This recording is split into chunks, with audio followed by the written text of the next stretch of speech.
నివేదన చేసుకుందాం. ముందుగా అమ్మవారి ప్రార్థనా శ్లోకాలు.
மாயனை மண்ணு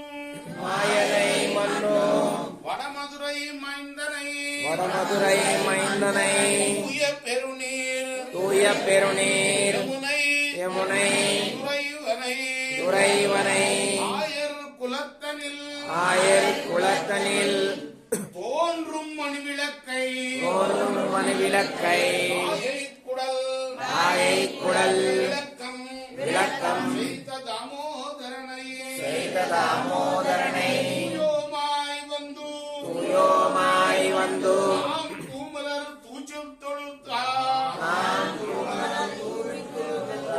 வாயினால் பாடி மனத்தினால் சிந்திக்க பிழையும் உகதருவா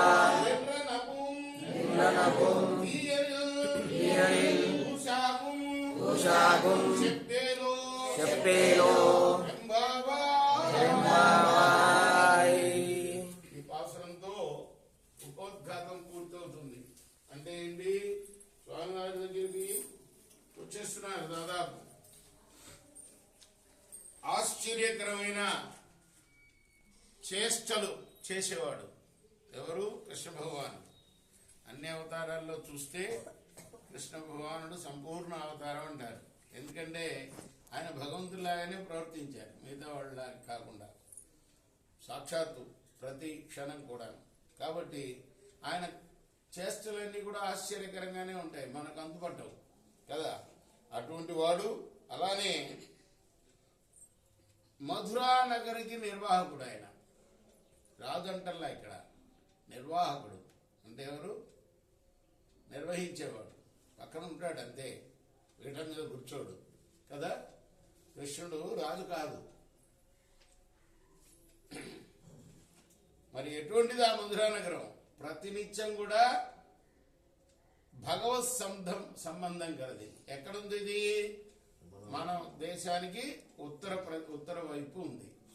ఇక్కడ ఉన్నవాడు. అలానే ఆయన గుర్తు ఏమిటయ్యా అంటే యమునా తీరమే అడ్రస్. ఎక్కడున్నాడు కృష్ణుడు అంటే ఎక్కడ కనపడకపోతే యమునా తీరంలో ఉంటాడనమాట. అది పర్మనెంట్ అడ్రస్ ఆయన. అటువంటి వాడు. అలానే గోపవంశంలో ప్రకాశించిన మంగళ దీపం ఆయన, ఆ మహానుభావుడు. మరి అలానే తల్లి యశోద గర్భాన్ని ప్రకాశింపజేసేవాడు.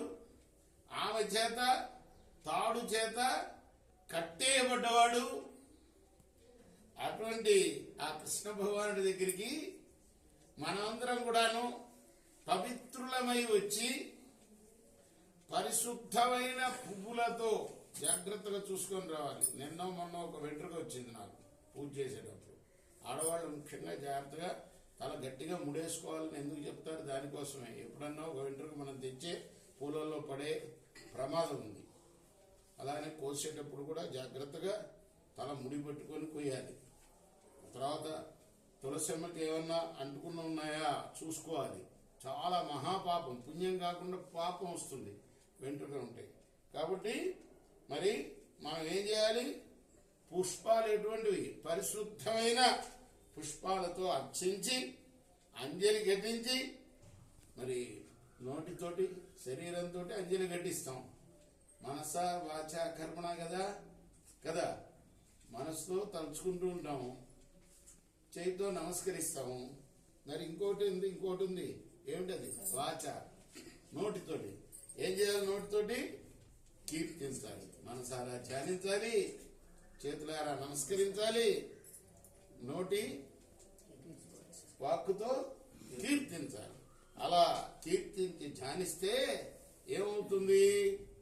మన పూర్వ సంచిత పాపం అంటారు, అంటే అనేక జన్మల నుంచి మన నెత్తి మీద వచ్చిన పాపము, అంతేకాకుండా ఆగామి మరి వచ్చే జన్మల్లో వచ్చే పాపం, ముందు ముందు మనం చేయబోయే పాపం, ఇంతకుముందు మనం చేసిన పాపరాశి, ఇదంతా కూడా అగ్నిలో పడ్డ దూదిలాగా భస్మమైపోతుంది.